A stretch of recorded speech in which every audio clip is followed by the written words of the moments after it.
Welcome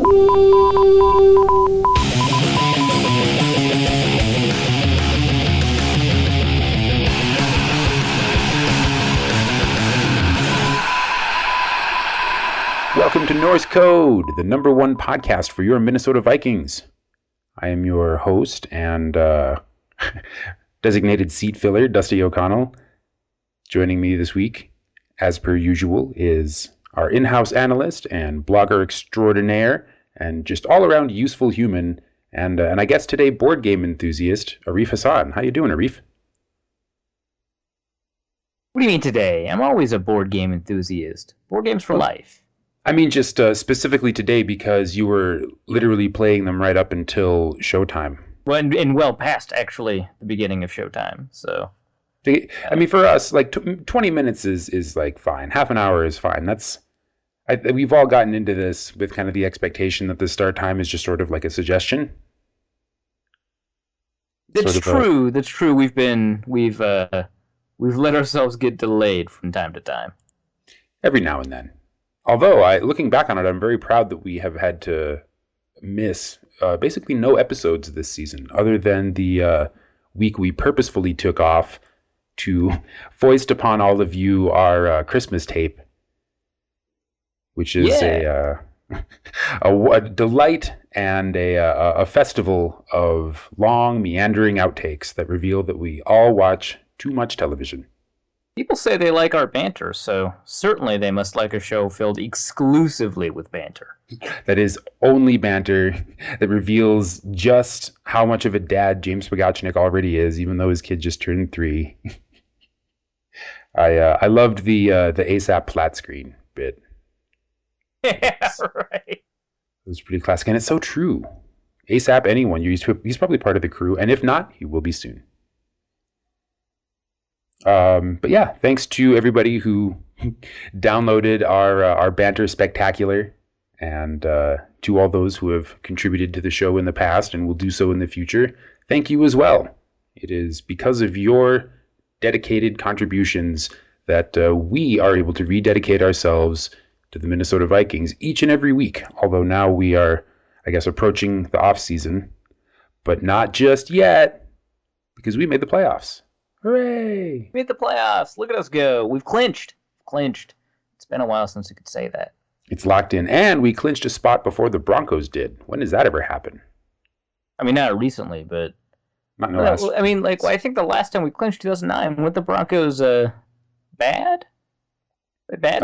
That's true. They had basically no playoff hopes that year. But still, that was 6 years ago, you know? And an entire generation of irresponsible freshmen is just now graduating college. Well, I, for one, am glad that, you know, in the future, when we talk about Vikings teams, we no longer have to be like, well, the last time in 2009 when we borrowed a team, and now we can just say, hey, remember that team that was like young and that, you know, the players that were critical parts of the team were players that had been with the team for a while or were going to be with the team for a while. They were people that, like, we grew up with, basically, as opposed to hated for a long time. And then picked up at the airport for a brief trip to the playoffs. Serenaded in Mississippi. Maybe that's a show title. Oh, that's good. I like that. Serenaded in Mississippi. That feels like... that actually feels like a phenomenal made-for-TV movie about the 2009 Vikings, but because it's made for TV, they don't get the rights to the team names, and so it's like about the Minneapolis like River Dogs, and they go down to Mississippi to grab, like, you know, a grizzled quarterback who is, like, you know, Bert Favorite. Like, that's the name. Bert. Serenaded in Mississippi. Not, and then they would probably turn it into a romantic comedy, except the harassment with Jen Sturger turns into a lighthearted comedy with some troubles that they get through by the fact that he plays very well. So Bradley Cooper pretty much has to play Bert then. Oh yeah, right? There's no question. Are you kidding me? That's how. And Jennifer Lawrence as Jen Sturger. As Jen Sturger as the texted love interest. As Jessica Steingard, yeah. And a gooey duck. in the role of the picture. Right. It's like I'm gonna make this for dinner tonight. Text picture of Gooey Duck, and then hilarious misunderstanding ensues because it's a romantic comedy. Wow. Let's see if we can get somebody to option that. I'll start working on the script tonight. Okay, great. I have a book about screenwriting that you probably shouldn't read, but is still actually kind of amusing. Then I will probably not read it. All right, fantastic. Have we exhausted the statute of limitations on talking about the Star Wars movie? Or should we wait until next week? I was having this conversation with a couple of people on Facebook, and in rural parts of the country, well, maybe not rural, but in some parts of the country, this is stuff I hadn't considered when we were talking about it last time. The movie theaters are like sold out, like concerts or one-off events, but you couldn't get tickets for a couple of weeks to go see the film. And I also did not consider that the international release was a good 2 or 3 weeks after the American release. And the Chinese release is latest of all, but my suspicion is that, Blu-rays of the film have been floating around China since before its American theatrical release. So, at any rate, I feel like I didn't know that there was like delayed release internationally because, as an American, it is my duty not to know about things happening abroad. well, and as an American, it did not occur to me in the slightest. But after so much time talking about how great it is that we have so many international listeners, I feel like maybe we should wait until after the actual New Year to give them all a chance to catch up with their, Star Wars fandom. Yeah, no, why not? Whatever helps you avoid talking about Star Wars as long as possible. Well, I you know Yes. what? Let's leave it for next week because we can save up the emotions that will definitely be brought to the surface for then, and instead this week focus on the final game of our regular season, a trip to Green Bay to stomp the faltering Green Bay Packers. Yes, indeed. I'm a fan. Let's talk about this. All right.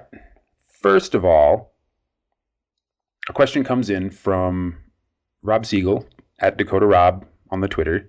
Rob My C. mailbag question for this week. I'm sorry. Sorry, keep going.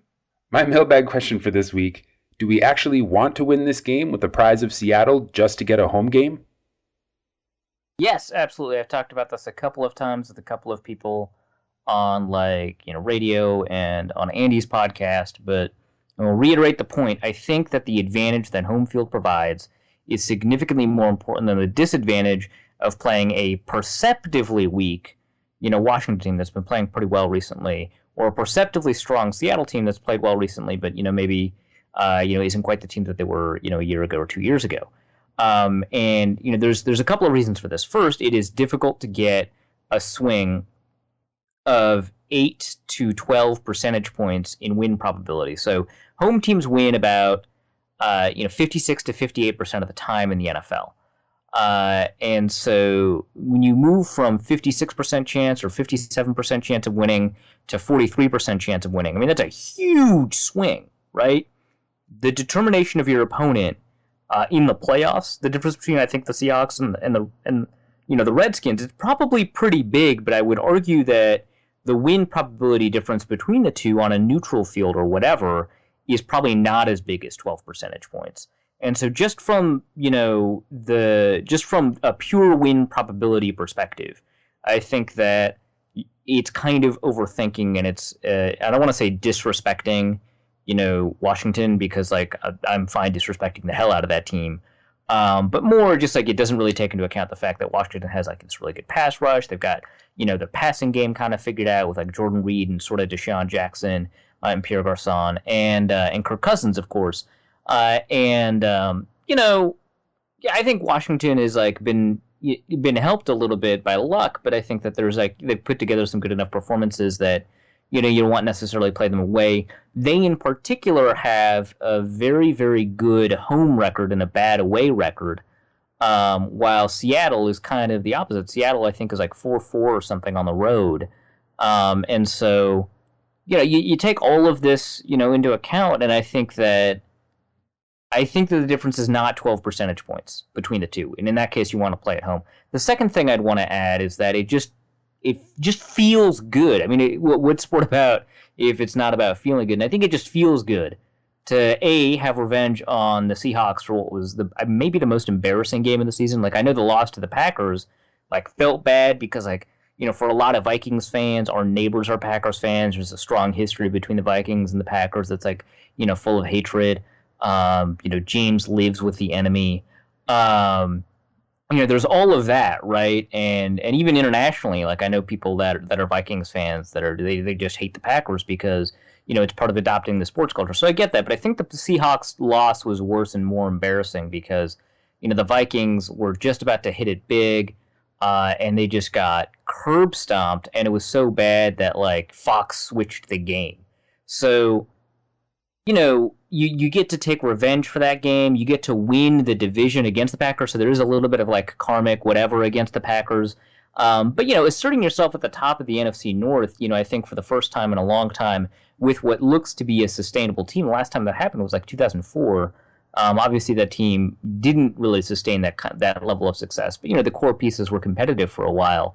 But I mean, it's a team that you feel good about going forward, and if they assert this early that they can win the division, that just feels good. So I think that there's like maybe sort of a logical response to this, and I think an emotional response to this, that I think that you can prove that you win and deserve to win the NFC North, and I think that you do actually increase your odds of winning by playing at home than playing on the road. So say we do beat the Packers, win the division, and then we get curb stomped by Seattle in Minnesota. Are we as a fan base more or less depressed?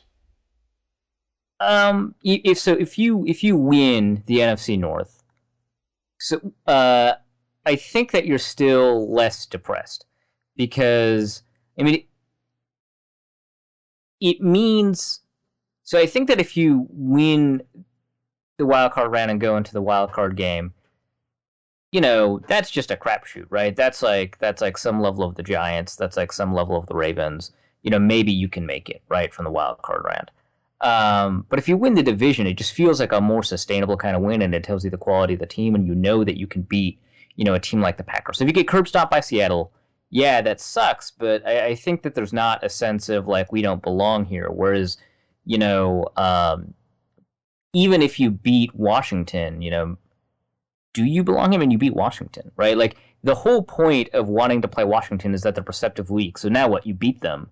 You're a wild card team that beat a team that you didn't respect very much anyway. Do you feel like you belong when you get curb stomped the next round instead?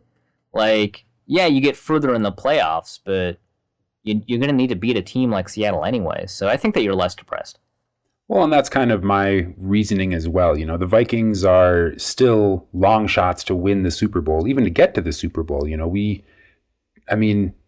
It's easy to take one game at a time, and it's important, but at the same time, you win in Washington for what?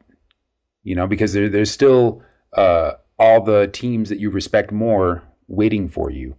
And I guess if you were trying to, like, if making it to the Super Bowl, win or lose, is your ultimate goal, then I think there is a smallish argument to be made for wanting to play a weaker opponent just to advance. But at the end of the day, I agree with you. I don't think there's any inherent value in advancing into the playoffs, but there's a lot of value in beating the Packers at home and taking the division title from them on the last game of the season. And that's something that we'll have with us, forever. That even if Seattle curb stomps us, they can't take that from us. Exactly. I mean, you can't. We friggin' did it. We're at the top of the division. You can't take a division win away. You can just take, pride and dignity away instead. What are those? Good question, Dusty. Next time on Norse Code. Hey, this is not the podcast to answer that question. So Brian Billick is a master at wildly irresponsible prognostications, or so it seems. So early in the summer, he went out on a limb, and it seemed like going out on a limb then, and predicted that the Vikings would win the NFC North. That was pretty irresponsible of him. And I think, if I remember some of the commentators, because I don't think we covered it on Norse Code, but I think some of the commentary around that was just like, well, I mean, he's just supporting the team that he coached for a little, or he was the OC of for a little bit. Kind of like how Chris Carter is always accused of homerism, despite the fact that Chris Carter has one of the best pick'em records among all ESPN analysts. Which is weird. That doesn't make sense to me. He's like not a great analyst. But anyway, yeah. So pretty wild move, Brian Billick. Well, and I think Billick. So as he was defending his position, he basically said that the Vikings kind of outclassed the Packers, injured or no, in almost every area except for perhaps quarterback. That's kind of a big area, but that's a large asterisk. But even then, right. there's a quote from an NFL Nation article on ESPN written by Kevin Seifert, where he quotes Billick as saying, "Oh wow, brutal misclick." Okay, here it is. "The arrow is up for Teddy Bridgewater. You can definitely say that. They're playing a formula out there, kind of a pitch count of 25 or 30 passes a game." Oh, mixing sports metaphors, cool. Can he be a guy that can win a game throwing 40 or 45 times? I don't know yet, and I'm not sure that they have the cast to support that. The game is clearly not too big for him, and I think he's proven that he can be a good, solid, winning quarterback. But can he be a championship quarterback and challenge Rodgers' teams? That's the next hurdle. Yeah, I guess. I don't know. So a lot of this, I mean, like, yeah, everything that Seifert said is correct, but because it was, the bold parts were questions, so they weren't conclusions. But yeah, that is the next question for Teddy, I suppose. And I think this week will be a good indicator of that. So we had Justice Mosqueda on last week, where he effectively trolled us all by insisting that the Vikings would win by a lot. And so he's not here this time. Yeah, asshole. Actually, okay, so I had actually considered not inviting him onto the show at all, but instead of like being petty and not inviting him, I didn't invite him because I got distracted here in Vermont doing a bunch of stuff. Did you know that there are like 80 kinds of homegrown maple syrup here? Or so the marketing departments tell me. What do you mean kinds of maple syrup? Well, I mean, obviously not kinds. It's just like this came from this farm and this came from this farm, and maybe they taste different because they came from different farms. Who knows? There are maple syrup tasters who claim they can taste the difference. I don't really care. This maple syrup goat cheese is delicious. So you're telling me that maple syrup has terroir? Yeah, if that's the word you use to describe the fact that you can figure out where wines are from. Yeah, they taste differently based on where they are grown. The hyperlocal conditions of each vineyard impart, I guess, flavor to wine and maple syrup, I suppose. Okay, so you're in a place where there's lots of maple syrup. I imagine you have sampled a fair amount. You seem to be an expert on the subject now. Suddenly. What would you say is your favorite grade of maple syrup? So I know that there's a lot of different grades, and that I have tasted some of the best grades. I would not best. It's like darkness or whatever that determines the grade, not quality, if I remember correctly. But I didn't actually think to sample that, so I don't know. But I want to say, based off of an Alton Brown episode that I watched, not the super dark kind. So whatever that is, not that. You know what I'm talking? That's the stuff I love the most. If you're looking for a good gift to bring home for somebody from Vermont, I suggest grade B or lower, dark amber or lower, or just like full-on dark maple syrup. Actually, grade B I like a lot. I think it's darker than that. That I'm like, maybe not. Grade B is our home maple syrup. I have taken to using maple syrup instead of simple syrup in a lot of home cocktails, just because I think it adds a nice, seasonal flavor. little bit of sweetness. It dissolves very easily in water because it started out its life as mostly water. And That's great. like a really interesting. I'm not going to call it a hack, but like a trick or a twist. A twist is probably the best way to. I like that. Well, I tell you, you can take pretty much any cocktail recipe that calls for simple syrup and replace it with cane sugar syrup, which is a little bit browner, and it will taste, better, earthier. You'll get more of the sugar flavor. But if you really want to dial that flavor up to 11 without adding a ton of sugar, grade B maple syrup is where it's at. All right, I'll keep that in mind. So we didn't have Justice on this episode to talk about how terrible the Green Bay running game is going to be, because it wasn't, and that was kind of why we failed. We saw last week when Green Bay played Arizona that when you can effectively, and Arizona did this masterfully, when you can effectively stop Green Bay from running and force them to pass, then their weakness, both at the offensive line and the downfield levels, are revealed. Yeah, no, I think it really limits, in a big way what Green Bay can do. It's weird because you remember those, those 2010 and 2011 teams, especially the 2011 team that went like 15-1 or whatever. And it was a very, very one-dimensional team, and I mean that in two respects.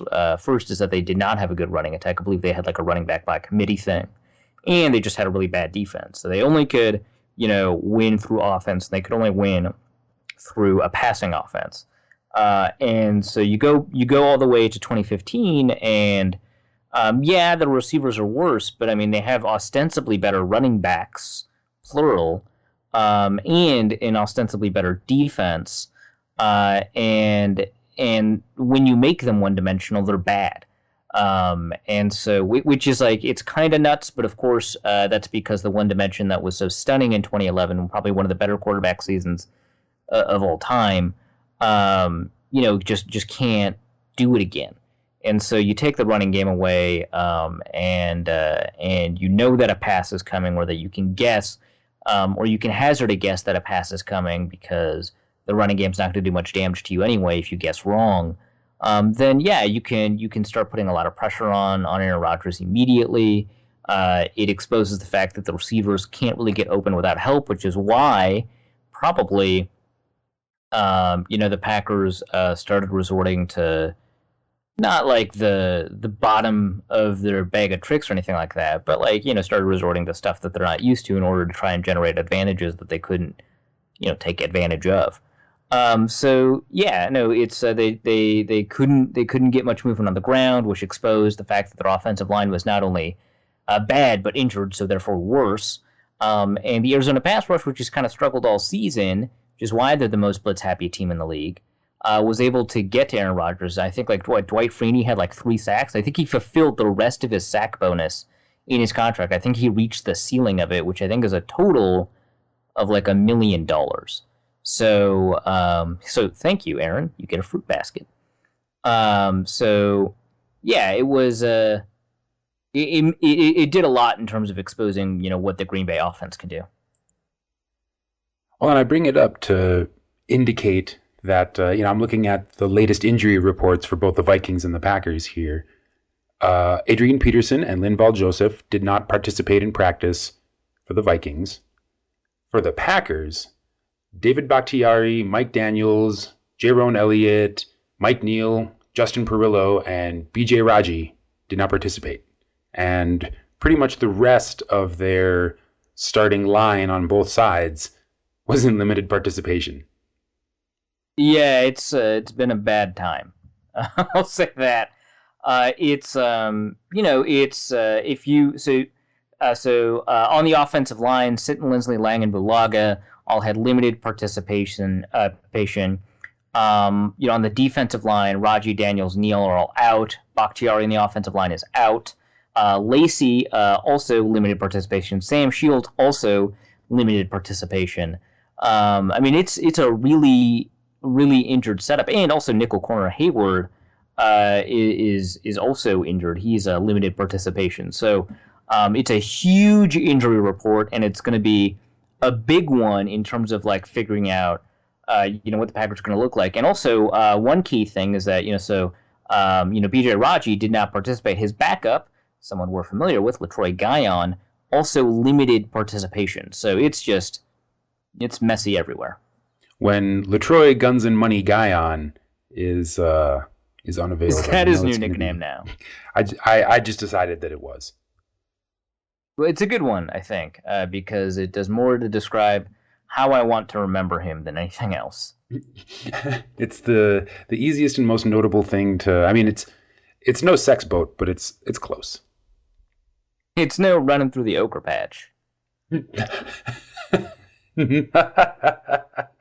Nothing ever is, thankfully.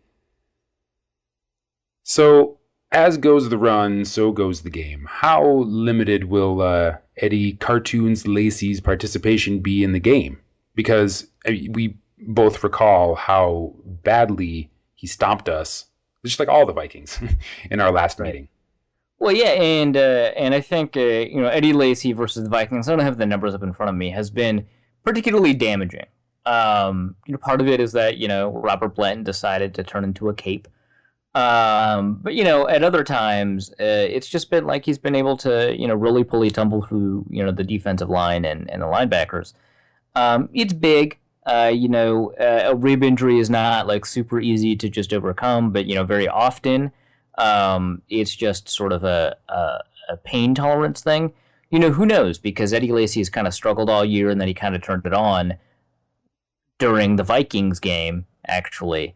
And at times, they've benched him because he didn't show up to a meeting because he doesn't care about football.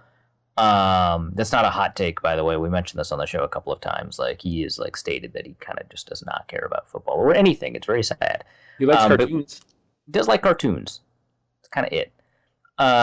James Starks, when he played, he fumbled. He can be dangerous, but he obviously has his liabilities.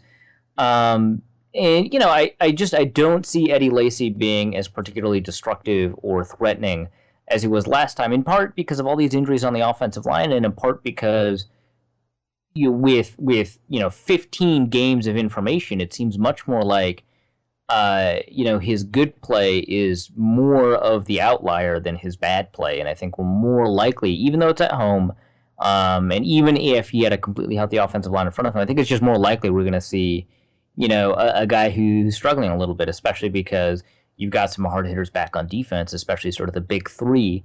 Linval, who, he didn't participate, but I think I expect him to play. Linval, Barr, and Floyd. Or not Floyd, Harrison Smith. Although Floyd's there too, so hooray. It's true. Floyd says in the Kevin Seifert article that I referenced previously that will be linked to in the show notes that, and I'm paraphrasing here, that Green Bay are the toughest games for them to prepare for and play all season long, no matter what. And they don't pull any punches in preparation, and they don't take anything for granted. Now, yeah, that's pretty fair given the history of Green Bay Minnesota Vikings games. Exactly. So if I'm hearing this correctly, you don't think that the kind of limited practice participation or lack of practice participation is going to be a liability from the starters that this game will turn on the most for the Vikings? Sorry, what was that again? You don't think that Linval Joseph and Sharif Floyd, both kind of nursing injuries, and Harrison Smith to a lesser extent, if his play in the Giants game is to be believed, right. Nursing injuries, you don't think that will enable even a existentially indifferent Eddie Lacy to perform? Because he doesn't have to put up a performance as dominant as the one he did in Week 11. It could just be an average game for him, and that could still turn really bad for the Vikings, because if there's one thing that Aaron Rodgers is good at, it's opening up defenses and finding his targets after the run game has been established. If he can rely on Lacy and Starks to sort of get the game going, then he becomes a much more dangerous downfield threat, and that's when things could really go south for the Vikings, in my opinion. I think the the evidence that we have about Linval, Sharif, and Harrison, it's pretty good evidence that the fact that their limited participation is more sort of precautionary than it is I don't want to say the word important, but super significant in terms of defending against Eddie Lacy, especially because if he's on limited participation, I feel like that is an extension of a lot of the problems that he's had this year. Whereas I think that these players, they just played very, very well after coming back healthy, and I think that they can knock the rust off. And we talked a little bit about this in the last podcast about the Giants game, that it took a little bit of time for Linval to get back into the groove of things, but when he did, he was pretty dominant. I think that this is definitely more precautionary for the Vikings, and I think that for the Packers, it's less precautionary and more, oh my God. But who's going to play the football? So you, owner from the stands. You, get down here.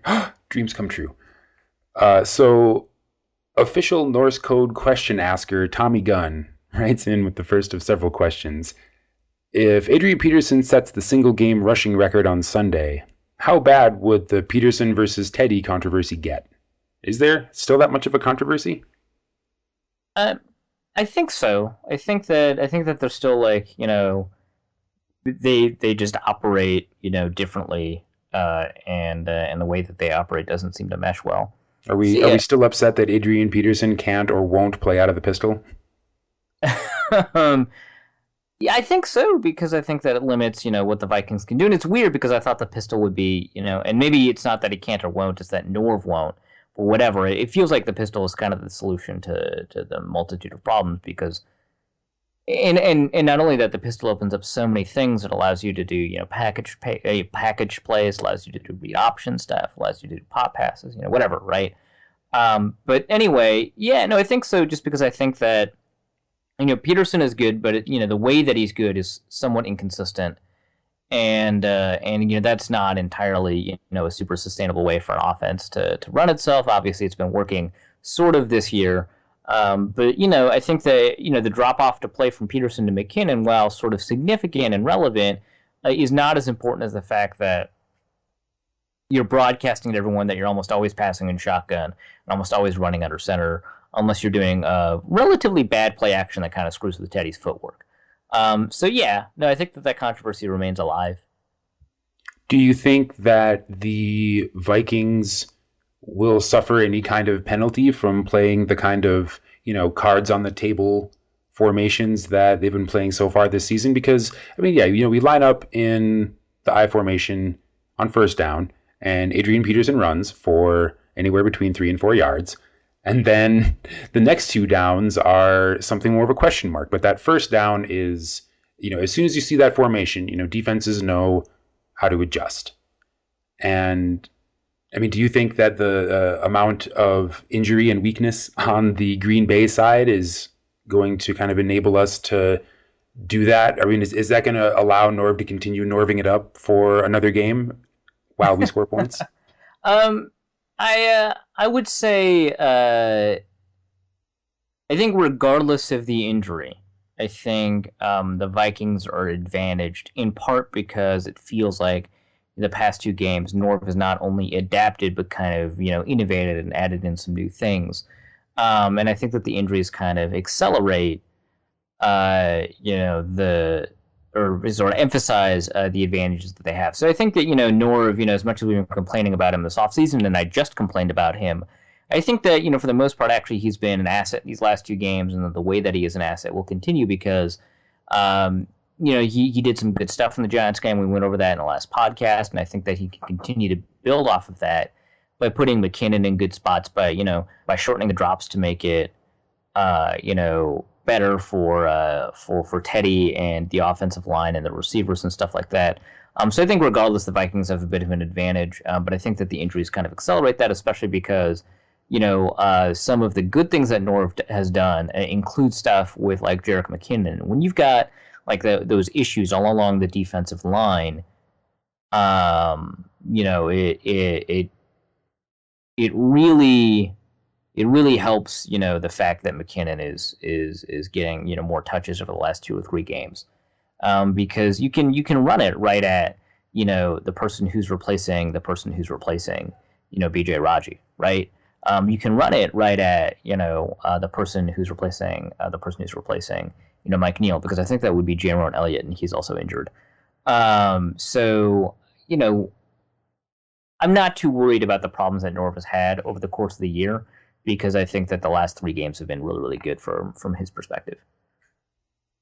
So given that we are, functionally playing the Green Bay Towel Boys on defense, are we going to see more Adrian Peterson or more of the kind of split time between Peterson and McKinnon that we saw in the Giants game? I think we're going to see more of the split time. I think that, and this is kind of a game where you have Peterson you want to use, that the Packers have some issues when it comes to linebackers, and that's before you get into the injuries. They have some issues on the defensive line, and that's before you get into the injury. And that's, if you can run it right up the middle, and that's obviously what Peterson does, you kind of want to give him a lot of touches. But I mean, McKinnon has been hyper efficient in his touches this year, especially over the last 3 weeks. And I would be willing to sacrifice 2 or 3 runs or 3 or 4 plays where Peterson's on the field in order to put McKinnon on the field as a primary target or a primary touch getter or whatever, because of how dangerous he is. And even if it's not necessarily up the middle stuff that Peterson's pretty good at, it's still stuff that we want to see. So I think that we're going to see a little bit more of the split. I think we're going to see like 7 total opportunities in terms of catches and targets or something like that. Maybe 5 to 9 total catches and opportunities, or targets and touches for McKinnon over the course of the game. And I think that helps keep Peterson fresh. And if we're lucky, the score will be so high and towards the end of the game that it'll be Sean Hill handing off to Jerick McKinnon. Sean Hill handing it off to Asiata. Let's not get crazy. Richard Snowden at @RSnowdenMagic on Twitter writes us, Green Bay got to Teddy a lot last time. What have you seen since then to suggest that Teddy won't get killed? I think this is a really good question. I think that this is, it strikes to the core of like, what didn't work last time, and is it going to work this time, and how do you fix what didn't work? And I think that the things that we can say about this are that the offensive line did a pretty decent job keeping Teddy clean in the Cardinals game. Again, they don't have the kind of pass rush, that Green Bay does when they're healthy with Matthews and Peppers and Neal, and to some extent Mike Daniels.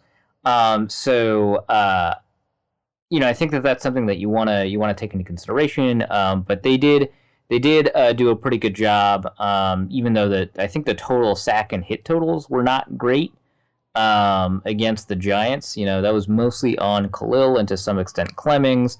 The interior did a pretty good job outside of the first 2 drives.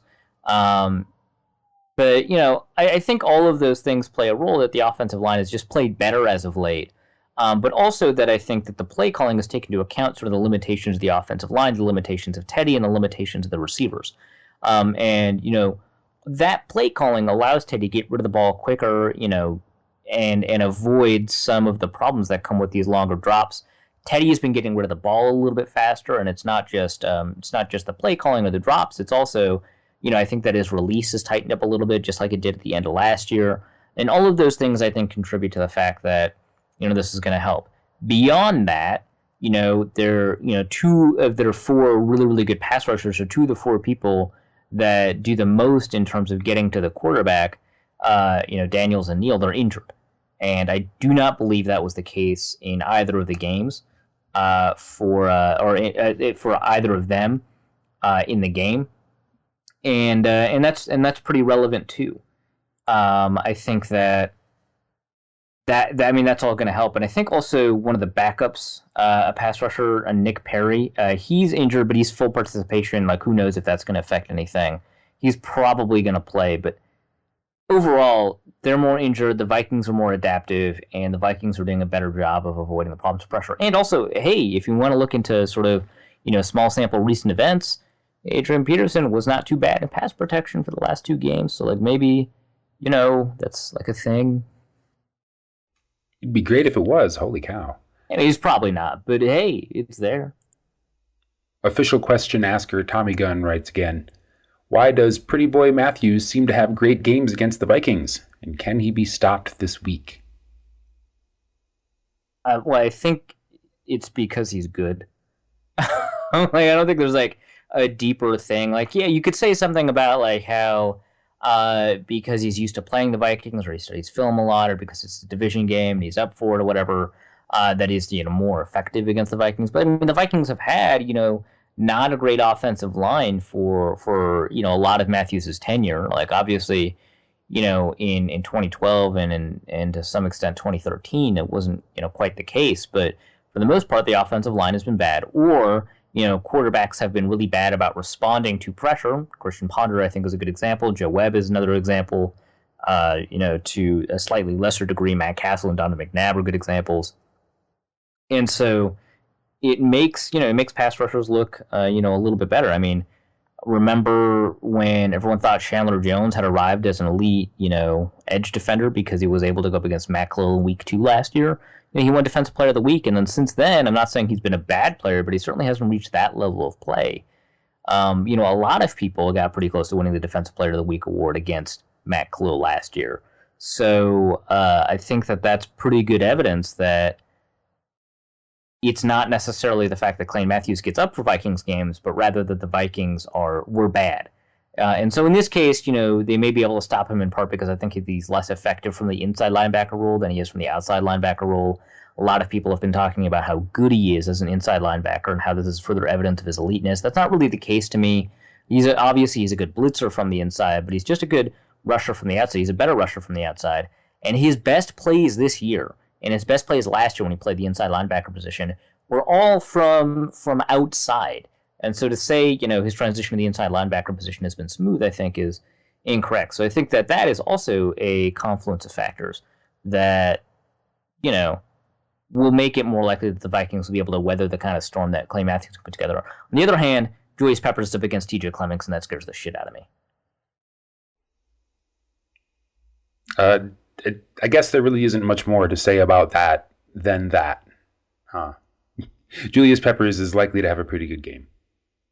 Yeah, I mean, if they had individual defensive players in DFS, maybe I would consider spending up on Julius Peppers, but that's not a thing. And if it was a thing, like, I obviously did not take a look at the whole market, so maybe don't take my advice.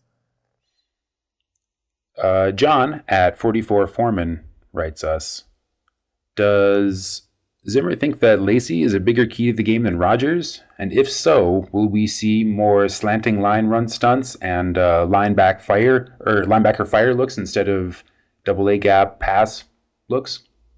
Well, actually, last week they combined the fire zone and the double A look. So what that is basically, because a fire zone is basically the zone created. It's usually a 3-3 zone. It's a zone created when you blitz, in a zone blitz actually. And a lot of people think of zone blitzes as what Dick LeBeau did, and he pioneered zone blitzes, so that's fair. But that includes dropping defensive linemen into coverage. You don't necessarily have to do that for a zone blitz. And have stunts and line exchanges and stuff like that. But it's a big part of having zone blitzes sort of in your defensive scheme, in your defensive playbook, and it helps accelerate the confusion caused by zone blitzes because traditionally when people blitz, it's in man coverage, and then you get to run man beaters, and when you don't do that, or when you do that against a zone, it can create some problems. They combined the two. They had a double A gap look, and they blitzed through one of the A gaps. They dropped Everson Griffin into coverage, and then Sherry Floyd looped around and attacked off the edge from inside. And so you can combine some of these looks, but I think that if it's not a question of whether Eddie Lacy is a bigger threat than Rodgers, but it's a question of how we prioritize on each individual down. So I think that on first down, given the struggles Rodgers has and given the potential for Eddie Lacy to be good, on first down they may prioritize stopping the run. In which case, that could mean confusing the zone blocking looks by, stunting defensive linemen. The question is, when you stunt defensive linemen, you often, put them off balance, and if, an offensive lineman can reach them, they can, they can push them off their blocks, and then your linebackers can't fill in. I think that the answer to a lot of these problems, I think, on first down is that they're just going to play a lot of, edge contain and hold principles on the defensive line while the linebackers kind of flow to the ball. And I think it's going to be less about, on running downs anyway, it's going to be less about stunting linemen or dropping into fire zones and stuff like that. I think that when you get to second and third down, when maybe you have a run-pass conflict or it's a passing down, you're going to see much more blitzing than you did last time, and I think you're going to see some of the flavors of zone blitzing that we've seen in the past couple of weeks, which might include, unlikely, but might include some of the pattern matching concepts we've seen the defense, put together, which means combined man and zone concepts. So, yeah, no, it's, there's a lot of interesting stuff they can do. I think that the priority over, Rodgers versus Lacey, that I think is still going to be situational based off of down, and I don't think that priority is going to define as much what they're going to do, so much as the fact that they're just going to be more aggressive this time. It seems to me, just my instinct tells me, which is not very good, that when playing a team that is as heavily injured as this and as heavily reliant on backups as this, on second and third down, you would consider running more stunt type plays and try to confuse the offense with your looks, because the offense, in particular the offensive line, isn't as used to playing with each other and playing against the opposing teams as the starters would have been. Is there anything to that? I think so. I went in the other direction right before the last Packers game. And I was wrong because they should have found more ways to put pressure on Rodgers. So if anyone remembers my preview before the last Packers game, I said that I don't expect the Vikings to blitz that much. I guess I was right about that, because I thought that the offensive line was doing so poorly, and I believe they had an injury at right tackle at the time, and they had some issues under center. I think that, at the time I said, you're probably going to see a lot of four-man fronts without, additional edge rushers or additional rushers up the middle, because if you can get pressure with those four, now you've got 7 people in coverage and you still have the opportunity to get pressure on the quarterback. And that makes sense, right? Because it means you sort of maximize what you want to maximize without exposing holes in coverage, and you've got as many people as you need in coverage back there. Obviously, that didn't work, and I think that this time around they're going to take sort of your approach, where I think that you're kind of right about this. Now that I've seen the evidence, otherwise, is that when you have an offensive line that is potentially, not, they haven't worked together. Maybe the center, like if J.C. Treader plays, who I think that he's actually a pretty good center. If J.C. Treader plays, maybe he's not as familiar with the line calls as Corey Linsley, but surely he's probably not as familiar with communicating what he needs to communicate to the rest of the offensive linemen, especially if they've got like a new left tackle. And then you have the ability to do stunts, like you said. You could do blitzes, you could do overloads, and stuff like that, that have higher marginal advantages than they normally do, because it compounds the problems of having new offensive linemen, like you said. So I think that you're right. There's certainly another way to look at it, but we tried the other way to look at it, and it didn't quite work out, especially because Rodgers hasn't been as good against the blitz this year as I suspected he would be. And that was a big part of my hesitancy, and probably Mike Zimmer's hesitancy to blitz in the previous game. Well, now that we know just who he is, let's get him. It's tough to do like a really exhaustive player by player review or preview in the last week of the season against a team that we have already played and know pretty well. I mean, I think we pretty much broke down all the key points of the game. The Packers are limping around, suffering badly from injury, and the Vikings, their star is on the rise. And I mean, I would call this game eminently winnable for us, but you can never count out Fat Eddie Lacy. You can never count out the Packers 100%. So with all that, I can sum up really quickly. Maybe the basics, just because we did a lot of this sort of in question and answer format, and so it might be good to like condense some of the preview material. Okay. So I think when the Vikings have the ball, when they're on offense, they should definitely emphasize the run, of course, because I think that those injuries kind of maximize opportunities for Peterson, but they should not be shy at giving Jerick McKinnon the ball in the ways that they have over the last 2 weeks. But I think that when they do have to pass the ball, and they should pass the ball, relatively aggressively, I think they should stick with the kind of game plan they had over the last couple of weeks.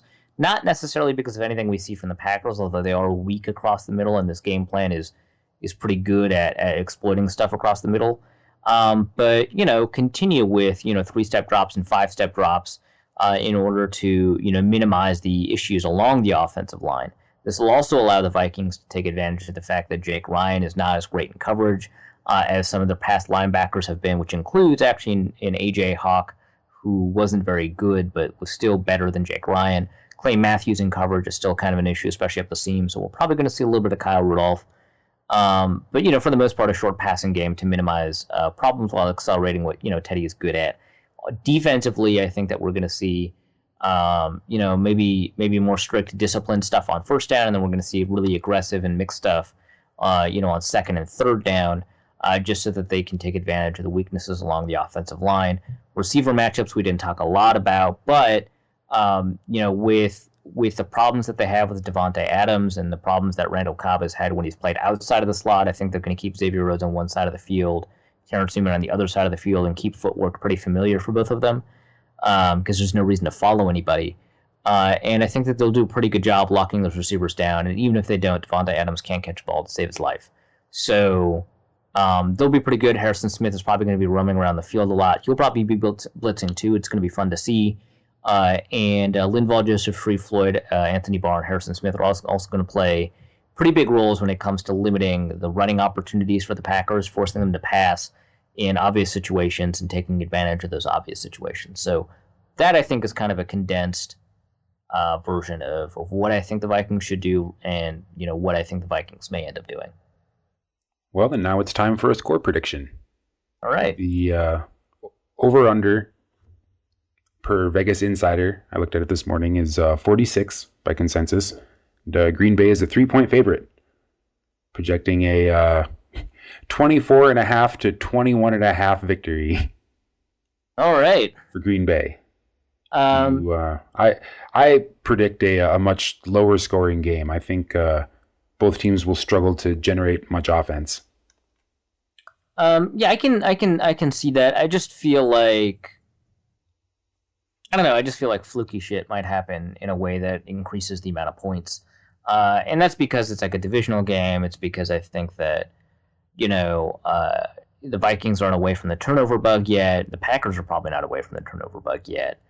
And then special teams are always like sort of interesting in these divisional games because special teams coordinators always dial up sort of new stuff against familiar foes. So I think that there's going to be a higher likelihood of a higher score than you do, although one offense has kind of struggled all season, but they're against a bad defense.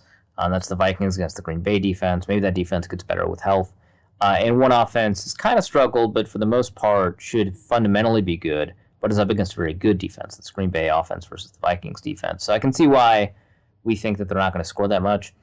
I just do not see why the Packers are necessarily 3-point favorites, because this implies on a neutral field that, they should functionally tie. I suppose the Packers would win a half a point.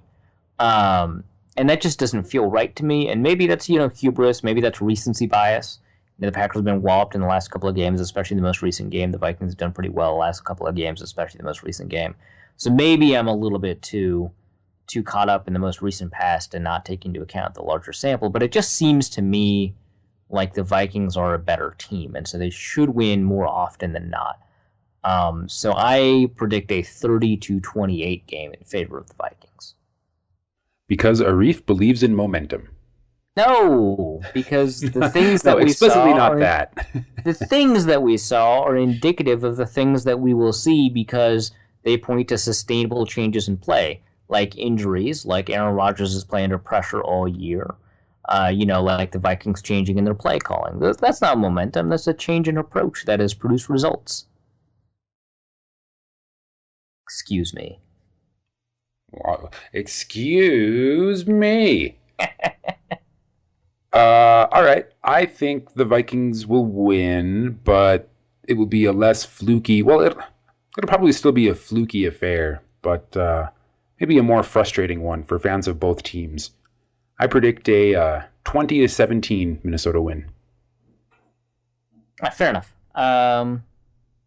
Yeah, so I predict a 2-point win. You predict a 3-point win. Vegas predicts a 3.5-point win for the other team.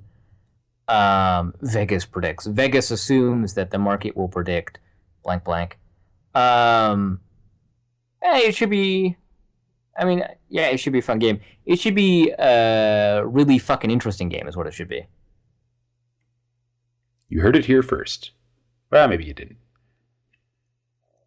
Well, we have a handful of, I guess, uncategorizable and semi-topical questions in the mailbag. Should we plow through those and then get on with our New Year's festivities, such as they are? Yeah, why not? All right. Justin Rubin, at Justin N. Rubin on Twitter, writes us, Collinsworth mentioned Teddy's throwing motion a few times. Is that something that needs fixing? I mean, it kind of depends. I mean, it was mentioned a couple of times in the past couple of broadcasts, and I didn't pay as much attention to Teddy's throwing motion, the commentary on his throwing motion in this game, but it does feel tighter, so I want to say that the answer is no. This question about whether or not he drops his elbow, I mean, I think that was a Phil Simms talking point a couple weeks ago. That is a thing for most quarterbacks that you want to avoid. In this case, I mean, the reason dropping your elbow, is bad is because it lengthens your throwing motion and because, it's an inefficient transfer of energy, so it takes a little bit away from your arm strength. But it allows you to, to cock your arm back a little bit, so you can sacrifice accuracy for arm strength if you want. There's a lot of things that go into it. But, sometimes for quarterbacks, that's not necessarily bad. You want to change your throwing platform from time to time. In this case, I think that Teddy has been playing well enough recently with this tight throwing motion that he has. He still has to fix his footwork a little bit. But, he's been playing well enough in this tight throwing motion that I wouldn't, think about it too much. Ben Alpha B, at Ben Alpha B, a Patreon supporter and frequent question asker, writes in, Norv? Norv? Yeah. I don't know, man. I think that, Norv is a really good coordinator when you can get him to stop fitting, square pegs into round holes. We talked about this on the show a couple of times, how it's not necessarily the case that you need coordinators that are really good at changing their system to the players that they have. Sometimes you just need coaches that are very good and an acquisition strategy that's very good at finding players who are uniquely advantaged for the system that you have. It's two different approaches, but at the end of the day, it functionally means don't make players do stuff that they're bad at. Either find players that are already good at the stuff that you do, or change the stuff that you do so your players are good at it. And it turns out that the Vikings did not acquire players that are good at the stuff that Norv does, and so in response, Norv has to change the stuff that he does so that the players are good at it. And he did it at the end of last year. He's doing it at the end of this year. If he can do it for an entire friggin' year, that would be phenomenal. He's doing some really interesting stuff offensively, has been for the past 3 weeks, in terms of adding wrinkles, changing, what the Vikings do, changing stances for some of the players, changing, what the runs look like, changing, what, McKinnon and Adrian are on the field at the same time, stuff like that. Teddy's playing better too. And, I think that in a case where, you sit him down at the end of the year and go, hey, for the past 2 years, when you have quit doing the 7-step drops, Teddy has been pretty great. But when you start each year that way, Teddy has been not so great. Maybe that's the offensive line. Maybe that's Teddy. Maybe it's the receivers. Maybe it's a combination of all three. But, maybe start the year like that. And if he's like, yeah, you're right, I've just been a little bit too stubborn or too used to what I was doing, then yeah, you keep him and you don't have to worry about him. But, if he's just like, no, our offensive line's going to be healthy again, and we're going to get a big-bodied receiver, and be like, well, we'll try it out in the preseason, we'll see in training camp, if that's a really good idea, but, be open to change a little bit sooner in the season. And if he says, no, I'm not going to be open to change, then why the hell do you have this guy? So I mean, that's like my reaction. I think that the discussion about Norv requires a conversation with Norv. Norv Norv. at PAB8484 on Twitter writes in, how excited is Arif that Josh Freeman is once again back in the NFL? I love tweeting out Freeman gifs and pictures of Freeman dressed up as Michael Jackson. So reasonably excited, but I think the reason that this person is asking is because I was way wrong about the Vikings acquiring Freeman. Although in my defense, never thought that they should have played him 12 days after he arrived. Ah, man, I will never forget just the sheer feeling of perplexion that like dominated us both. Like, is this really happening? Like, yeah, well, we even partway through the podcast, we started like convincing ourselves like, well, Christian Ponder's like really bad, so maybe there's a new guy in there. It's only been 5 days though. I don't know. That's like terrible. He hasn't know anything about the playbook. So he's a different person, and Ponder's bad. He is literally anyone other than Christian Ponder, so how bad could it be? Well, the answer was he can be so bad that it breaks his own spirit until he takes a sabbatical and, learns a bunch of self-defense techniques from Ra's al Ghul, and then comes back to be worked out by the Colts. Josh Batman, Indianapolis Colts. Hey, there's a new gift for you. Right. I will say this, though. Remember the time current league MVP candidate Carson Palmer was traded to the Oakland Raiders, and they made him play 5 days after he arrived, and he sucked? Just putting that out there, man. Yeah, because you just can't do that. Doesn't work. You just can't. Right. So I was wrong about Freeman, but his play on that Monday night game is not the reason I was wrong. Anyway, next question. Andrew Isker, at Andrew Isker on Twitter, writes us, the messy divorce between Weddle and the San Diego Chargers is good news for the 30 other teams, including Minnesota, needing a safety, right? Maybe. So Weddle is in a different spot for me in terms of the way the Vikings will approach it than, say, Alshon Jeffrey. Alshon Jeffrey is like pretty young. He's like 25. He's going to turn 26 right before he hits free agency. He's injured, so he's going to be devalued. Spielman has shown a history of trying to sign, players who are good, but maybe injury has devalued them or has hurt their play in recent years. And I think maybe the quintessential example of that was that tight end John Carlson, also from Notre Dame, but not Kyle Rudolph, and Greg Jennings. Those are two pretty good examples of that. But he's also young, and he's shown flashes of dominance. So that's who Alshon Jeffrey is. There's a really good chance that if he hits free agency, which I doubt, there's a good chance that if this not so good chance happens, the Vikings may potentially pursue Alshon Jeffrey. But the other side of this is Eric Weddle, who will be expensive because he's a top tier free agent. He hasn't been playing as well as he used to play, but he can play either strong safety or free safety. He's very good at both. Kind of like Harrison Smith now has the ability to play both really, really well. But he's like 30. He's going to be expensive. He's going to drop off. And so he doesn't really fit the profile of what Spielman's going to do. So maybe it's good news for Minnesota. Maybe it's bad news because the Bears sign him and put him next to Adrian Amos, right? Like, who knows, right? But I think that it does not imply that the Vikings are going to go after him. He's old and expensive, and he's not going to be artificially devalued, I think, by the market. So, sorry. I actually, this is a move I would approve of, and maybe the one thing that changes this is that the Vikings could potentially spend on one or two high-value free agents because now they're on the cusp and now they can take the next step sort of thing. It would be great to see him in purple and gold. No lie. And he's got the beard for it. Oh, yeah, for sure. That beard is it's like a small animal, like a beaver resting on his chin. It's as angry as he is. Quite angry. But I think that since the quote-unquote bidding war for Alshon Jeffrey is unlikely to play out, I mean, I imagine he just gets a longer contract. Right. A new longer contract with better terms. I suspect instead that the bidding war that would have happened over Alshon Jeffrey will happen over Eric Weddle.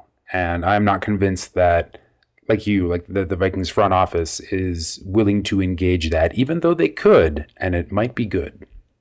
Right. They were also in a bidding war for Raheem Moore, which thankfully I was wrong about. I wanted to bring him in. They wanted to bring him in. He went to Houston and he sucked. Another player who's young and who had some high-level play in the team that he was on, and injury devalued him. So just putting that out there that, kind of regardless of the position, this seems to be the thing. Racer K at Racercraft.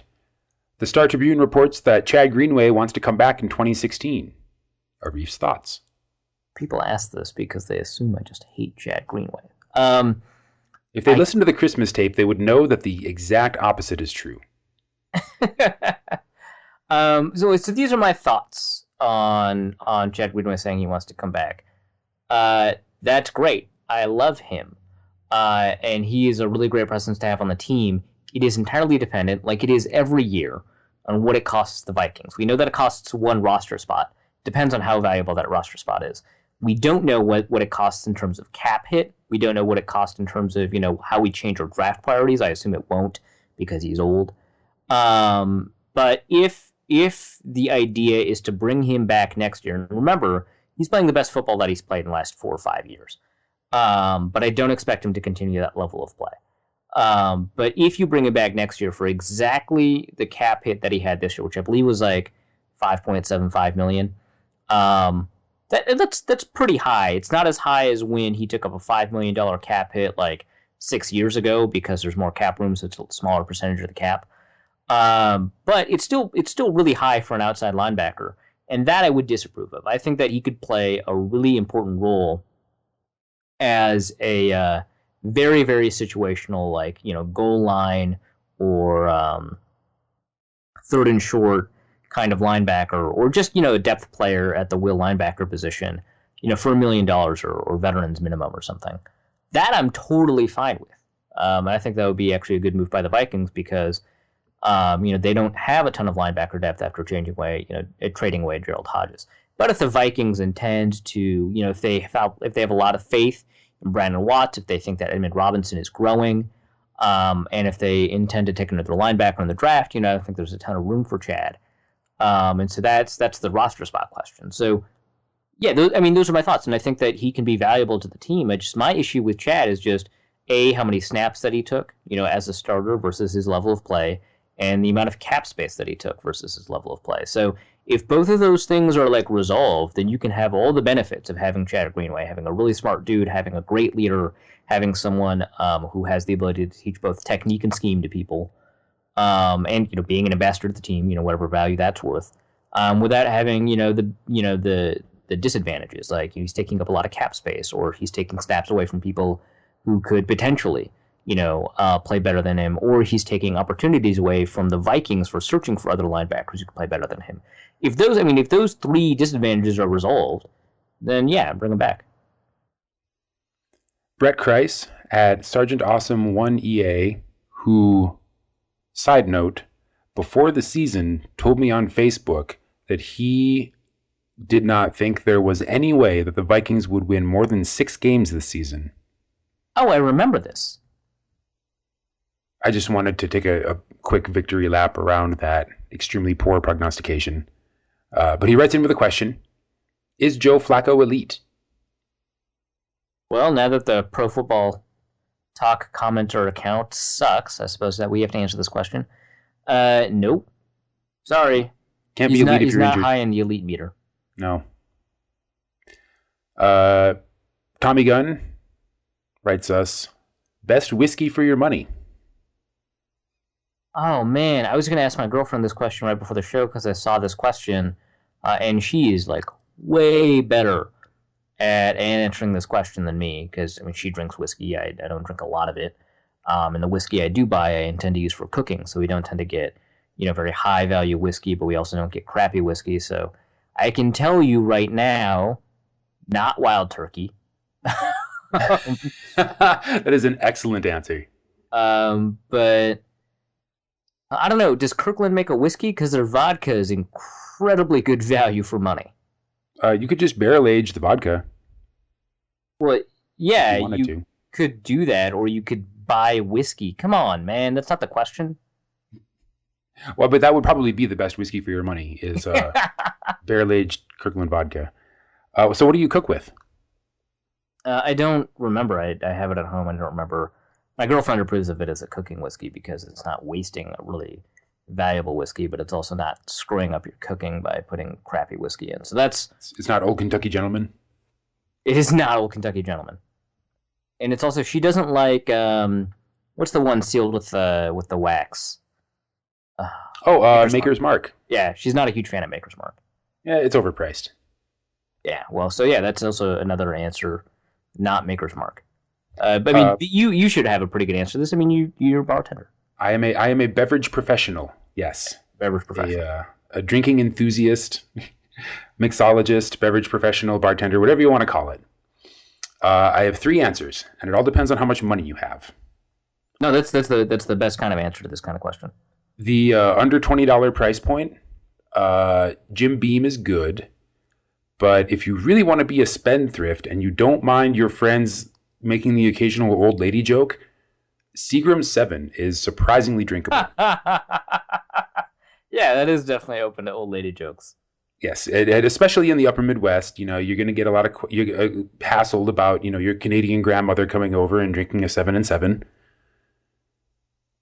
But it's surprisingly drinkable. All right, so what's the mid-range? Mid-range, Bullet, either the bourbon or the rye. That's it. That's what we have. We have Bullet.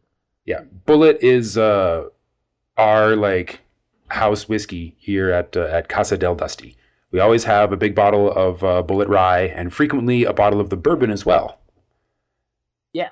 The Bullet is I don't want to say panic buy that I had, but I was like, oh, I have to buy whiskey. My girlfriend's not here. She's the one that cares. But she's off doing other Thanksgiving food preparation things, and I got stuck with the thing I'm not good at. So I got the Bullet, and I hoped and prayed. And it turns out it was the best possible decision. So I should have remembered that a little bit better, but it was that. So you nailed it. Whiskey, people agree. So that's girlfriend and Dusty agree. Mid-range, Bullet. Good for cooking, it turns out. Good for cooking. A 750 milliliter bottle will run you about $25. Our local liquor superstore sells the 1.75 liter bottles for $37, which is a phenomenal deal. That's a great deal. For some pretty great whiskey. If you have more money than that, then I strongly recommend since I'm keeping it to just American whiskey, because I could go on at length about Scotch and Canadian whiskey and Japanese whiskey, et cetera, et cetera. So I'm keeping this purely within the confines of America. All kinds of stupid stuff about Japanese whiskey. It's not stupid. Trivial. That's what I meant. It's some of it is trivial, yes. At any rate, the best American whiskey that you can buy for your money, and this stuff is about $58 for a 750 milliliter bottle, so it's not cheap. Corsair Triple Smoke. That sounds exciting. I do not have opinions on this.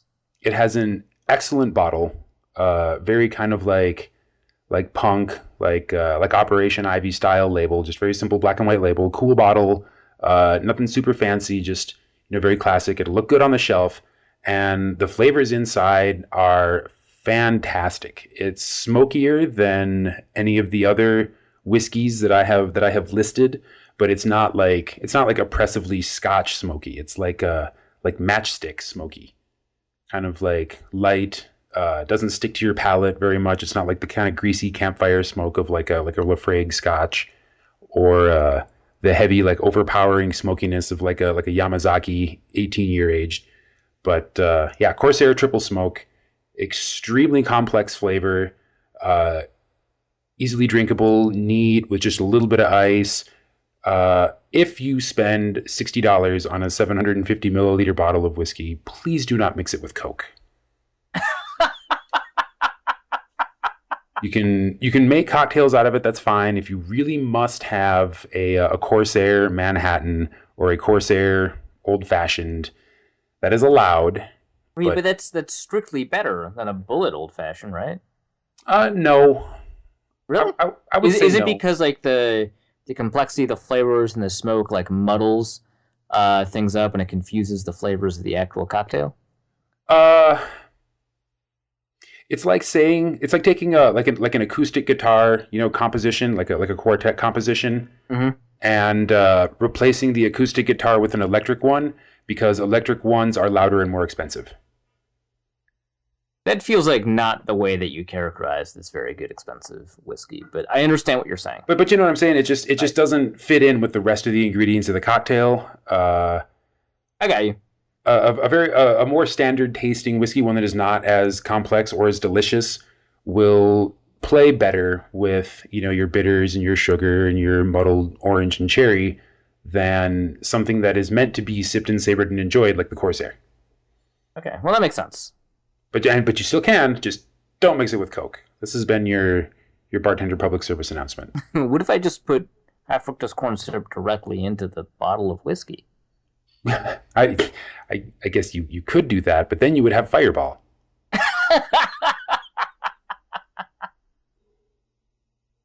And why would you want that? Next question. There's a second part of this time again question, isn't it? What is the worst food decision you have ever made for a tailgate/game/football party? Eating other people's tailgate food. No. Ooh, that's. I have two answers to this question. One is an error of consumption, and one is an error of production.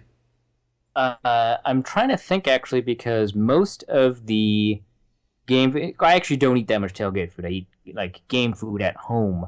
And it's usually prepared by us, and we usually do not experiment, with food right before watching a game. So we don't tend to make that many mistakes because we don't tend to take that many risks. But it did eat someone else's, and so they wanted to make something spicy for us because we like spicy food. They did not like spicy food, and so you can already tell like kind of what direction this is going in. And so everyone knows about jalapeno poppers, right? They're very good. You can wrap bacon around them. The cream cheese kind of mellows out the taste. You can, scrape out the seeds if you want a milder flavor. If you want more of the jalapeno flavor and less of the spicy flavor. If you're not used to eating spicy foods, you don't know that. If you're not used to eating spicy foods, you also maybe don't know the difference between a small jalapeno and a large serrano. And maybe you don't know the difference between any peppers at all. Maybe you want to make a jalapeno popper out of an habanero.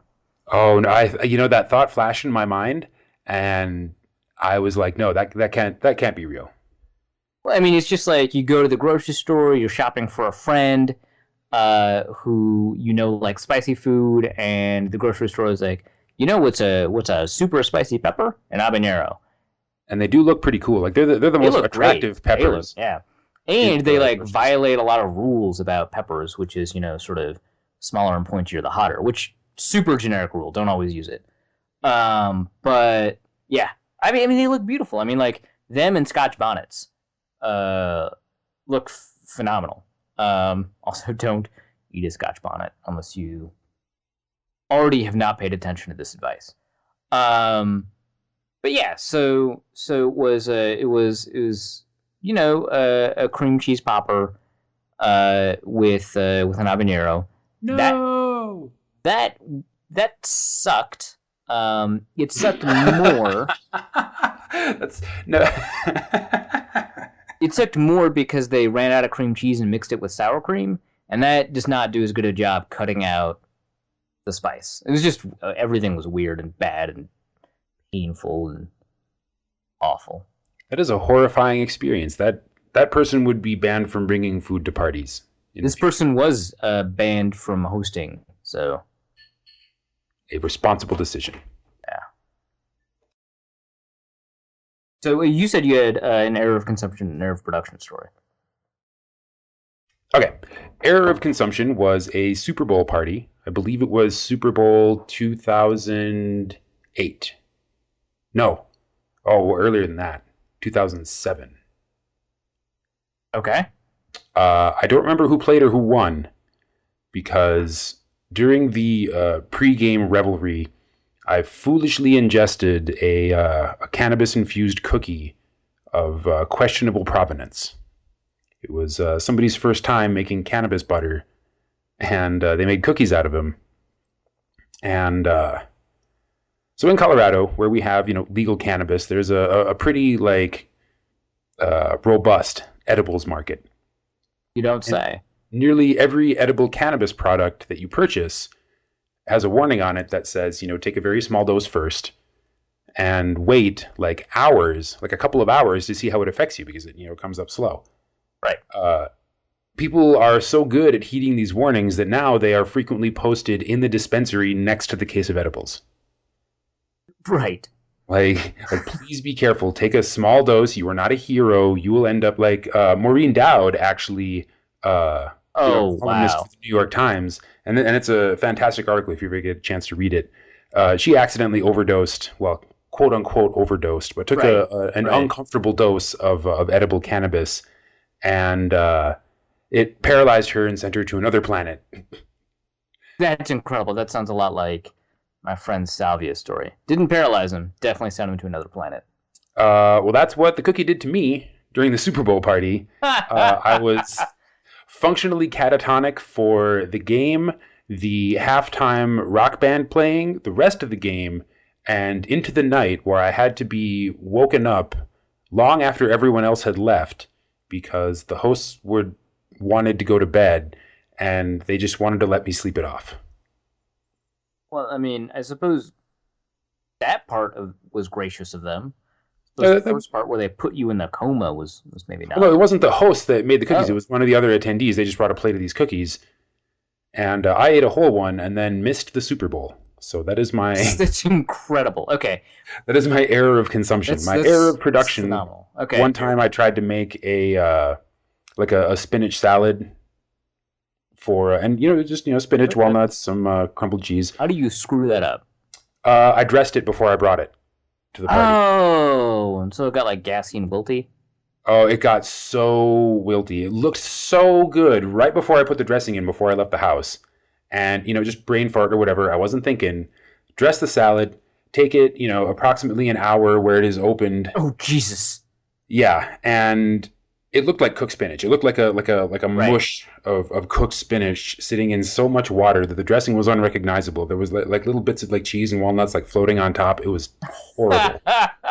And the worst part is, you work in the food and beverage industry. You go to a lot of parties that are other like food and beverage professionals. And so cooks and chefs were roundly mocking my lack of even very basic salad construction skill. I mean, which they should have. I didn't deserve it, but I was like, no, I've done this a million times. This was a mistake. And they're like, yeah, yeah, okay, a mistake. Sure. Okay, amateur. Yeah, exactly. You just looked that up on the internet, didn't you? Yeah. So that was my error of production. TV. All right, Dusty, found your recipe book. It's actually allrecipes.com. That's my recipe. I'm not even joking. Either that or I just Google like Alton Brown plus the word of the thing I want to make. That's usually what I do when I try to find recipes, or Serious Eats and the food I want to make. Hasn't steered me wrong. Same here. Rich Hill at pp_rich_hill. Is Arif going to bed before 11 p.m. after drinking too much boxed wine? I don't drink boxed wine. Not because I have something against boxed wine. House is a very good brand of boxed wine. But just don't drink that much wine. I don't know if my listeners know this. I don't drink that much. Certainly not as much as Dusty. Certainly not as much as literally everyone around me. But no, I'm sleeping now because my girlfriend insists that like bed is an important part of my mental health. So that's what's happening. Jizzy Hoodie says that makes me whipped, which I suppose, but we all make compromises when we enter relationships. Her compromise is that now she likes football. I imagine that the benefits to any relationship would outweigh the compromises one makes. Otherwise, you are very poor at making decisions. Oh, I mean, obviously. No, I mean, the That's benefits are extraordinary, and I'm too much of a gentleman to get into them. well, your mental health status seems appropriate. So whatever you're doing, it must be working. I don't know. I don't think there's anything wrong with drinking a box of the old Franzia Chalable Red. I mean, maybe there's a problem with Franzia. It's the finest, cheapest wine you can buy. splurge for house.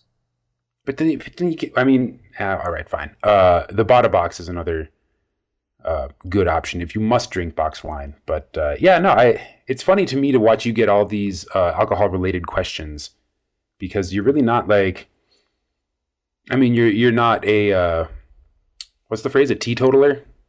Right. Someone who is, you're not hardcore into abstention or anything like that. But I don't know where you got this reputation as like an encyclopedia for alcohol, or someone who It's like food and alcohol are like very related fields of expertise, as you well know. Yeah, this is fair, but to be fair, no one should drink as much as I do.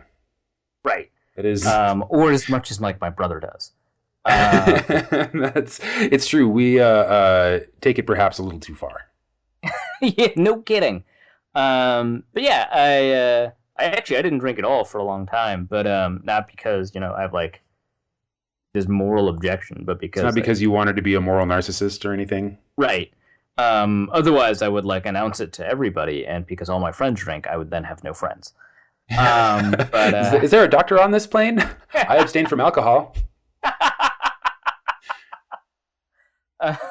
This is such a good scene. Yeah, no. So this is how little I drink. So typically it's like beers, but for a while I didn't realize that for like a year and a half I didn't realize that the reason I disliked the beers I was drinking was because all my friends drink like IPAs, and it turns out I'm just not a huge a fan of hoppiness. And it turns out I actually really like dark beers, and so I didn't know that. And it took me like a year and a half, 2 years to find this out. So that's how little I drink. I've drank things that I didn't really like for longer than that. And it was just, same thing, just ignorance. Didn't know that there was a better alternative sitting right next to it on the shelf. Right. So yeah, ask me all the drinking questions you want. I will defer or refer to Dusty or my girlfriend as appropriate. Actually, it's just like whiskey and scotch and bourbon for her. So any of those questions, I'll just forward to her. I would like to pick her brain sometime. I'm curious what her thoughts on some of my more esoteric favorites are. I'm sure she hasn't had them. I'm sure she hasn't had like Japanese friggin' whiskey. Although I'll ask her. So I bet she has. Last question, and I debated internally whether or not I even wanted to ask it because Vikings, but then I decided that I would, because I am not I am a superstitious person, but not to the point where I'm afraid of a question that Judd Zolgad's hoodie asked us. Well, it's not like a Kyle question, which, by the way, Kyle hasn't like been on Twitter in forever. Where the hell is he, man? He's in love. That's true. He's in love. Yeah, I know. I shouldn't say it with such derision. Yeah, right. He's in love. Ugh. Like the last one to talk, Mr. Yeah. Puppy Love. All right. Judd Zolgad's hoodie asks us, what would be the most Vikings ending to Sunday's game? Now this we can safely assume that most Vikings ending means like the most, I guess, heartbreaking or ironic or like Pyrrhic victory. Right. Well, so it's like something like gut punchy. I think there's a degree of irony to it, like like Gary Anderson was like an irony, right? And to some degree, Brett Favre's interception was an irony because it was like his lowest interception rate ever in his like 20-year career, right? But you could see it coming. You watch that series unfold, and you're like, oh my God, Brett Favre is going to throw a pick. No, right, exactly. No, there's just a combination of things, right, that makes a loss a quintessential Vikings loss. And I actually think the Pats loss against the Jets in overtime with the confusion about the kick was a very Vikings loss, right? Yes, because it can be characterized for fans of the Patriots by just like an empty, sinking feeling in their chest, and fans of both teams staring at their televisions being like, what the fuck did I just watch? Exactly. So a lot of times these things are like unpredictable, right? And so it's like very difficult. But I think that you could definitely have like some sort of parallelism, right? Adrian Peterson at the beginning of his career had a lot of fumbles. Beginning of this year, he had a lot of fumbles. He hasn't had a lot of fumbles in the second half of the season. I think that would play a pretty significant role in a Vikings loss, and I think that an Adrian Peterson fumble and a Blair Walsh missed extra point and losing by 1 the very last second because of a fumble return for touchdown by the Packers for a game that they were winning the entire time would be a pretty quintessential Vikings loss. It sounds kind of standard, but it feels like, oh, these are the culmination of all the things that we had thought we could stop worrying about, or the things that we were worried about, or we dominated the entire game, we lost the last second, are you kidding me? So the Vikings lead the entire game, except obviously when it's like 0-0, right? And then, and they have a missed extra point, and they lose by 1 point. So I think that would be a pretty quintessential Vikings loss. And you can throw in overtime, but I think that the missed extra point, the missed extra point would still matter, because then you wouldn't be tied to get into overtime in the first place. So you could throw in like the fumble return for touchdown in overtime if you wanted to. Man, that's like hard to think about. It sounds like something that could totally happen. Like all the mistakes that appeared to have been gone from the Vikings like reappear in the last 6 minutes of the fourth quarter. Yeah, also, guess when the fumble happens? A shotgun handoff to Adrian Peterson. Oh God, this is going to happen, and when it does. And the person who recovers the fumble is Julius Peppers. He's going up against TJ Clemmings. And he just turnstiles Clemmings, who just like falls down of his own accord. Scoops up the ball, runs and then it with this insane no one there. 30-year-old man athleticism. Him in the end zone. So I think... Okay, so what is an alternative vision for the most Vikings loss ever? Do you have an alternative vision to yes. losing Sunday's game? Okay. And it plays on the things we've seen before theme. Except this time, the Vikings play just, smash mouth, balls out, like hard football. And it's a close game. It's a hard-fought game. And we end up in a situation where we're either ahead by a field goal or tied and playing for overtime. And both teams have just left it all out on the field. Maybe a couple players have gone out with injuries and come back in. And the Packers have the ball as time expires. And we see a repeat of what they did to Detroit. Well, I mean, go into detail, Dusty. Use your words. The Hail Mary, the highest Hail Mary that has ever been thrown, is repeated by Aaron Rodgers. And the Vikings make the same mistake. They don't have anyone in front of the receivers, but they have two people just in the middle of the field for no reason. Like, you think that would play a part in it too, like the same mistake as the Lions? Or we were trying to do the thing that we have done with, great success the last few weeks. It was a play where, for some reason, we had Harrison Smith come into blitz. And so... he's been an insanely successful blitzer, so for some reason it's like maybe a bit much. But we do that, and for some reason he gets stopped. So we're, missing one or two people downfield. Maybe somebody misses an assignment and, forgets to follow the play all the way back. Maybe they're just so busy watching Aaron Rodgers about to get sacked by Harrison Smith that when he doesn't, they're just, shocked into standstill silence. Oh, like Eli Manning, 2008, right? So 2007 the 2008 Super Bowl for the 2007 season. Eli Manning looks like he's about to get sacked. The ref does not blow the whistle. Even though maybe a lot of people thought he should have, but it was an amazing non-call. Good work, I think, by the ref to not call, forward momentum. Slips out of what looks like an absolute sure sack, which we know Aaron Rodgers can do, and it's Harrison Smith, right? And then he scrambles, and then he gets off an insanely high arcing play. Like that, I think, has to be part of it. Sort of the sack almost happened, and that's why one of the players, the key player, say Robert Blanton, sees it and stops running back. Exactly. We have to have great field position. Like, this has to be like, we have to have Green Bay by the short and curlies. They have to be on their own like like 25 or 30 yard line. Like we almost get a full defensive stop and then we can get the ball and end the game. But Oh, you know who catches the ball? Devontae Adams. oh my God. That would be so Vikings. Right? Especially since you said in this show that he cannot catch a ball to save his life. You know, it's absolute. Thanks, Jazzy Hoodie. But yeah, no, that's it's perfect for this, right? Yeah, both of these things could easily happen, and now I am sick to my stomach. So, thank you at JZ Hoodie for. I think now everybody listening to this show is going to turn off their phone and just kind of stare off into the distance for a minute and be like, "But what? But it sounds so plausible." Well, I mean, other things that could happen in the game. So we described the ending of the game, but other things that could happen in the game.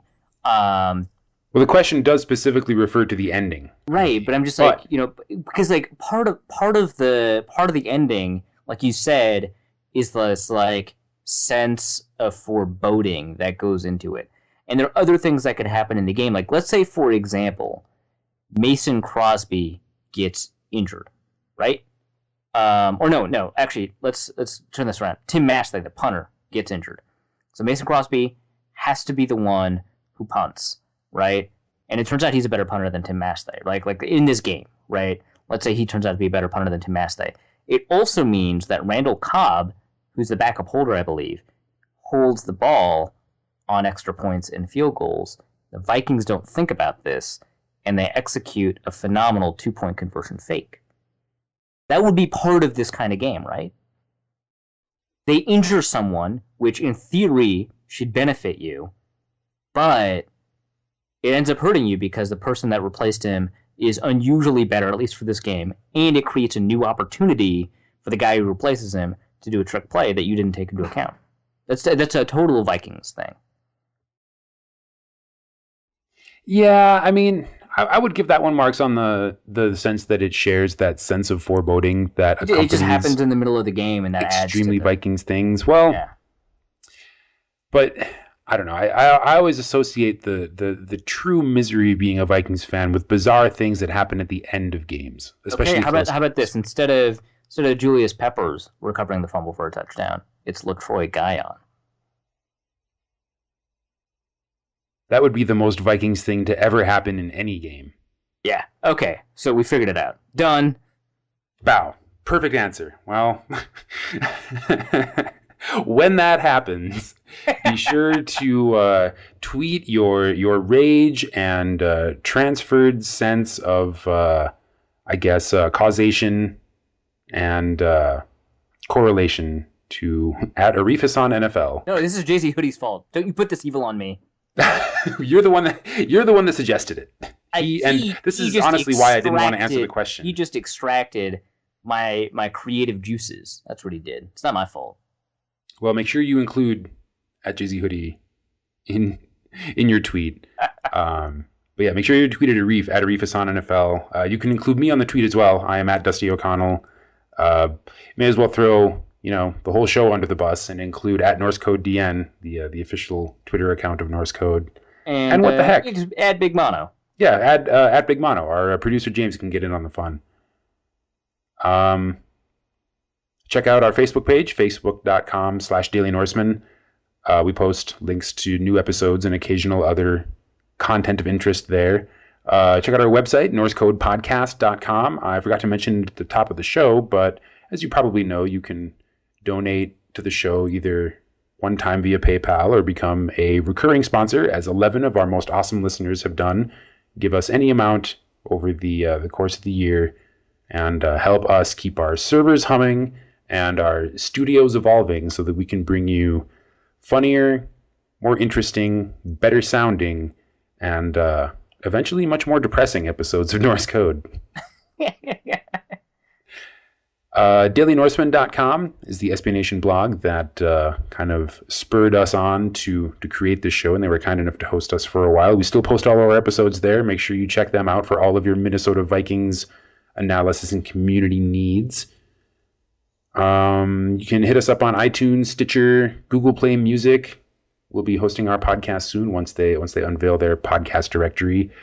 Subscribing with a podcast aggregator is really the best way to listen to the show because once it goes live on our server, then you can immediately download the episode. You don't have to do anything or think about it. And it takes us a little while. Like oftentimes an episode will be on our server and available to subscribed listeners for a few hours before the page goes up on the Daily Norseman and the website and the Facebook page. So if you want the inside link to Norse Code, then subscribe on iTunes or Stitcher or your podcast RSS feed aggregator of choice. What are you doing for New Year's, Arif? Going home. I'm on December 31st. We're going to land in Minneapolis. What airline are you flying? I don't know. Probably United, which meh. They're not awful, but meh. It's funny because last year I was flying back from Grand Forks to Denver on the 31st, and my flight out of Fargo was delayed due to mechanical problems. And so I managed to land in Salt Lake City, but I missed my connecting flight, and so I was stranded alone in Salt Lake City for New Year's. Oh, it's the best place to celebrate New Year's, but with all the alcohol they don't have. Oh, they have it. Oh, you just have to join a club? No, you don't. You don't even have to do that. I managed to drink a reasonable quantity of very poor quality scotch. The thing that stuck out to me, like sometimes you see bottles that have the little bottle toppers with the ball in it, so that they always pour exactly an ounce and a half. Yeah. In Utah, all the bars and liquor clubs, or all the hotel bars and liquor clubs, or whatever, have those, except they only pour 1 ounce, and they're attached to a computer. What? Every bottle has like a cable coming out of it almost, and there's like a computerized counter behind the bar that measures every ounce of liquor poured. What an expensive way to enforce artificial sobriety. Well, it's there's no amount of money that is too much to preserve your sense of propriety. Yeah, and if you say so, Dusty. Well, what really? No, I'm just speaking for the state of Utah here. Right. But what annoys me the most about this is that a common strategy for alcohol enthusiasts is to make conversation and befriend your bartender, and frequently once you realize that you're both in the same industry and can share a lot of the same stories and have a lot of the same struggles, then you are brought into this world of either over poured drinks or comp drinks or both. Right. That does not exist in Utah. So it was... Sorry, your industry perk went away when you entered the Mormon land. I didn't mean to enter it. I didn't mean to get any closer to it than the airport. But thanks to a missed airplane connection on the 31st, my New Year's was somewhat lame. So I hope you at least have a direct flight. I believe we have a direct flight, and we'll land actually sometime in the evening, which means that we can take a quick rest, and then probably shower because planes are gross. And then, head to a New Year's party thrown by our friends. Unfortunately, the New Year's party that we were maybe planning on going to is maybe not going to happen because the two roommates were dating and they broke up. So who knows what's going to happen with that? It's probably going to be an alternate party somewhere else with many of the same cool people. So we'll find a place. But yeah, that's the plan. Excellent. Well, that sounds awesome. I will be at an electronic dance music festival happening here in Denver tonight, the 30th and the 31st. Oh, that sounds right. The latest rumor is that Justin Bieber may make a surprise performance, so I will be sure to miss that. An electronic dance festival? Yep. I think he's just going to sing. I don't know. Apparently, way to judge your audience. Apparently he sings alongside this DJ that's going to be playing for an hour on one of the stages tonight, and somebody saw him at the airport yesterday. I don't know. It's a Facebook rumor spread by 20-something girls who, on the one hand, are not known for their accuracy or veracity, but on the other, if anyone was going to know where Justin Bieber was, right. Colorado for New Year's. Right? Although Decadence is the largest New Year's party in America, if you count that there are multiple locations happening simultaneously. Oh, that doesn't sound like it should count. I don't think so either. I feel like he should be like Times Square, right? Like that seems like a very Justin Bieber location for New Year's. I posted a link in the in our perpetual hangout, and maybe you can include it in the show notes. Tickets to the New Year's Eve Times Square spectacular at the Olive Garden in Times Square. Now, keep in mind, this is a buffet dinner at the Olive Garden. There's an Olive Garden in the Times Square? Yes, and they have windows on one side of the building where you can see Times Square. So 3/4 of the building, the revelry is not really visible other than just the streams of people in the streets. Tickets to this Olive Garden buffet dinner, $400. Well, I know one Grand Forks food reviewer that thinks that's a deal. Does Marilyn Haggerty get in for free? Hopefully. She'd better. If she wants to go to Olive Garden in Times Square, then Olive Garden should take her there. She has been a source of incredible PR for them. So I'm not doing that, but I can tell you that the Colorado Convention Center, where this event is being held, has one large space on the second floor that is 564,000 square feet.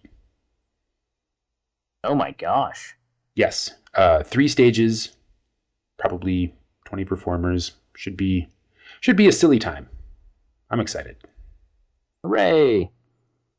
All right, so, well, that's the show. Yeah, Happy New Year, everybody. SKOL Vikings, etc., etc. And we will return in 2016 with a recap of the end of the final season and playoff preview spectacular, now with 100% more Vikings. Until then, our formula is this. Keep Teddy alive. We'll see you next year. Norse Code is the official podcast of the Daily Norseman SB Nation blog and is produced with cooperation from Pompous Jerk Productions. Pompous Jerk Productions. Attitude with attitude. The opinions expressed in this podcast are solely those of their contributors and do not reflect official positions of the Minnesota Vikings, SB Nation, the Daily Norseman staff, or PJP. No information in this podcast should be construed as gambling advice. Please obey all local gaming laws. Our formula is this. We go out, we hit people in the mouth.